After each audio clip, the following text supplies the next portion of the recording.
তার সিলেট সংবাদ পড়ছি মোহাম্মদ মাসুম আহমদ। সিলেটের সার্বিক বন্যা পরিস্থিতি অবনতি হয়েছে। প্রধান প্রধান নদ নদীগুলোর পানি বৃদ্ধি পাচ্ছে। প্লাবিত হয়েছে বিস্তীর্ণ জনপদ। বিপদসীমা ছাড়িয়েছে কুশিয়ারা নদীর পানি। গতকাল কুশিয়ারার 4টি পয়েন্টের পানি বিপদসীমার উপরে প্রবাহিত হচ্ছে। সুরমার পানি বৃদ্ধি অব্যাহত রয়েছে। সকাল 9টায় কুশিয়ারা নদীর পানি আমলশীল পয়েন্টে বিপদসীমার 23 সেন্টিমিটার উপরে প্রবাহিত হচ্ছিল। কুশিয়ারা নদীর পানি শেওলা পয়েন্টে বিপদসীমার 6 সেন্টিমিটার, ফেঞ্চুগঞ্জ পয়েন্টে 71 সেন্টিমিটার ও শেরপুর পয়েন্টে 5 সেন্টিমিটার উপরে দিয়ে প্রবাহিত হচ্ছিল। এদিকে মৌলভীবাজারে বন্যা পরিস্থিতির আরও অবনতি হয়েছে। মনু নদীর ভাঙ্গন থেকে জেলা শহর রক্ষার চেষ্টা চলছে। শহরবাসীকে নিরাপদ ও সতর্ক থাকতে জেলা প্রশাসনের পক্ষ থেকে মাইকিং করা হচ্ছে। জেলার রাজনগর ও কুলাউড়া উপজেলায় মনু নদীর 5টি ভাঙ্গন, জুড়ি ও বড়লেখা উপজেলায় জুড়ি নদীর 7টি ভাঙ্গন এবং কমলগঞ্জ উপজেলার ঢলাই নদীর 3টি ভাঙ্গন দিয়ে জনপদে পানি ঢুকছে। এছাড়া প্রধান 3টি হাওরে পানি বৃদ্ধি পাচ্ছে। ফলে 7টি উপজেলার 3 শতাধিক গ্রাম এবং 5টি পৌরসভার 29টি ওয়ার্ড প্লাবিত হয়েছে। পানিবন্দী হয়ে পড়েছেন প্রায় 4 লাখ লোক। 16টি আশ্রয় কেন্দ্রে আশ্রয় নিয়েছে প্রায় 5,000 লোক। জেলা প্রশাসনের কার্যালয় সহ প্রতিটি উপজেলায় সার্বক্ষণিক কন্ট্রোল রুম চালু এবং ইউনিয়ন ভিত্তিক ট্যাগ অফিসার নিয়োগ করা হয়েছে। বন্যার্তদের মধ্যে বিতরণের জন্য 285 মেট্রিক টন চাল ও নগদ 2,50,00,000 টাকা বরাদ্দ দেওয়া হয়েছে। সেনাবাহিনীর সহযোগিতায় এ পর্যন্ত 12,000 জিও ব্যাগ ফেলে ভাঙ্গন ঠেকানোর চেষ্টা চলছে। রাজনগর কুলাউড়ায় মনু নদী ও জুড়ি নদীর বাঁধে 15,000 জিও ব্যাগ ফেলেও পানি ঠেকানো যায়নি।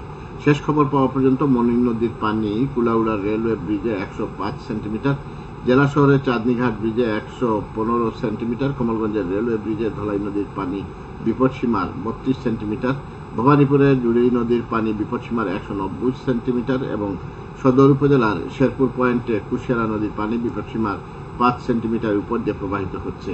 জেলার কমলগঞ্জ পৌরসভা সহ 145টি গ্রাম প্লাবিত হয়েছে এবং লক্ষাধিক মানুষ পানিবন্দী হয়ে পড়েছে। বিভিন্ন ব্যক্তি ও সংগঠনের পক্ষ থেকে শুকনো খাবার বিতরণ করা হচ্ছে। এছাড়া 3.5 লাখ টাকা 60 টন চাল বরাদ্দ করা হয়েছে। বন্যায় উপজেলায় প্রায় 35টি স্কুলে পাঠদান বন্ধ রয়েছে। এ পর্যন্ত 8,000 হেক্টর আউশ ও আমন ধান নিমজ্জিত রয়েছে। শমশেরনগর হাসপাতালের উদ্যোগে পরিচালিত হচ্ছে মেডিকেল ক্যাম্প। এদিকে হবিগঞ্জে সব কয়েকটি নদীর পানি বিপদসীমার উপরে প্রবাহিত হচ্ছে। পানিবন্দী হয়ে পড়েছেন হাজার হাজার মানুষ। জেলার বন্যা কবলিত উপজেলা হল চুনারুঘাট, মানবপুর, শায়েস্তাগঞ্জ ও হবিগঞ্জ সদর। শেষ খবর পাওয়া পর্যন্ত এসব এলাকায় মানুষের জন্য 116টি আশ্রয় কেন্দ্র প্রস্তুত রাখা হয়েছে। এ পর্যন্ত 4 উপজেলার 16টি ইউনিয়নের প্রায় 26,000 মানুষ পানিবন্দী রয়েছে। পানিবন্দী মানুষের মধ্যে বিতরণের জন্য 965 টন চাল, 1,560 প্যাকেট শুকনো খাবার ও নগদ প্রায় 21,28,000 টাকা বরাদ্দ দেওয়া হয়েছে। এদিকে চেরাপুঞ্জিতে তেমন বৃষ্টিপাত না হওয়ায় সুনামগঞ্জ জেলার নদীর পানি বিপদসীমার নিচে রয়েছে। তবে মহাসিং, নলজোর, পাটনাই, দিরাইয়ে সুরমা, মেঘনার পানি বৃদ্ধি পেয়েছে। কয়েকটি স্থানে পানি উন্নয়ন বোর্ড জানায় আজ সকালে সুরমার বিপদসীমার 81 সেন্টিমিটার নিচ দিয়ে প্রবাহিত হচ্ছিল শহরের ষোলঘর পয়েন্টে। দিনভর রৌদ্রোজ্জ্বল অবস্থায় জেলায় জনজীবনে স্থবিরতা কেটেছে। চলমান বন্যা পরিস্থিতির সার্বিক অবস্থা পর্যবেক্ষণ ও তথ্য সংগ্রহের জন্য বাংলাদেশ সচিবালয়ে পানি সম্পদ মন্ত্রণালয়ে কন্ট্রোল রুম খোলা হয়েছে। কন্ট্রোল রুমের মোবাইল নম্বর 013182345560।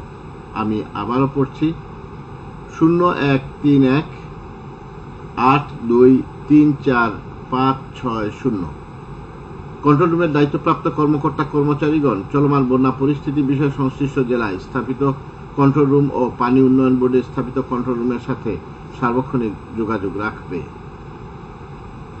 দেশের বন্যা পরিস্থিতির বিষয়ে সার্বক্ষণিক খোঁজখবর রাখছেন অন্তর্বর্তীকালীন সরকারের প্রধান উপদেষ্টা অধ্যাপক ডক্টর মোহাম্মদ ইউনূস। তিনি উপদেষ্টা পরিষদের সদস্যগণকে বন্যা কবলিত মানুষের পাশে দাঁড়ানোর নির্দেশ দিয়েছেন।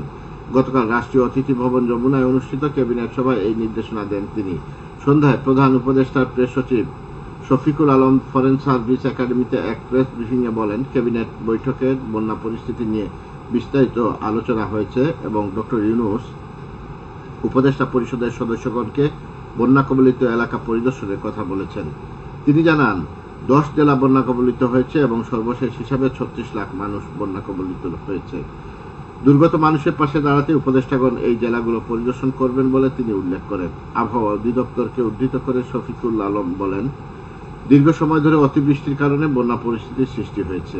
এছাড়া বন্যার অন্যতম কারণ হল নদ নদী ও খাল বিল শুকিয়ে যাওয়া। গ্রামাঞ্চলে বিশুদ্ধ খাবার পানি সরবরাহের লক্ষ্যে চলতি অর্থ বছরে 550 হস্তচালিত অগভীর নলকূপ, টিলা ও পাহাড়ি এলাকায় 50টি তারা পাম্প স্থাপনের উদ্যোগ নেওয়া হয়েছে মৌলভীবাজারে। এতে ব্যয় হচ্ছে প্রায় 1.5 কোটি টাকা। জনস্বাস্থ্য প্রকৌশল অধিদপ্তর জানায়, জেলার 7টি উপজেলার গ্রামে প্রতি 10 পরিবারের জন্য একটি করে এবং স্কুল, মাদ্রাসা, এতিমখানা, হাটবাজার সহ জনবহুল এলাকায় এইসব নলকূপ স্থাপন করা হচ্ছে। প্রকল্পের কাজ ইতিমধ্যে শুরু হয়েছে। আগামী অক্টোবর মাসের মধ্যে শেষ হবে বলে আশা করা যাচ্ছে। 13তম মহিলা জাতীয় টি-20 ক্রিকেট লিগের খেলা আগামীকাল থেকে রাজশাহী শহীদ কামরুজ্জামান স্টেডিয়ামে শুরু হচ্ছে। সকাল 9টায় প্রথম রাউন্ডের খেলায় সিলেট বিভাগীয় মহিলা ক্রিকেট দল ময়মনসিংহ বিভাগীয় মহিলা ক্রিকেট দলের মোকাবেলা করবে। 5 রাউন্ডের এই লিগে 8টি বিভাগীয় মহিলা ক্রিকেট দল অংশ নিচ্ছে। সবশেষে আবহাওয়া। সন্ধ্যা 6টা পর্যন্ত পূর্বাভাসে বলা হয়েছে, সিলেট সহ পার্শ্ববর্তী এলাকায় আজ কোনো সতর্কবাণী নেই এবং কোনো সংকেত দেখাতে হবে না। আজ সিলেটে সূর্যোদয় হয়েছে 5টা 29 এবং সূর্য অস্ত যাবে সন্ধ্যে 6টা 21। সংবাদ শেষ হলো। আমাদের পরবর্তী স্থানীয় সংবাদ প্রচারিত হবে সন্ধ্যে 7টায়। আল্লাহ হাফিজ।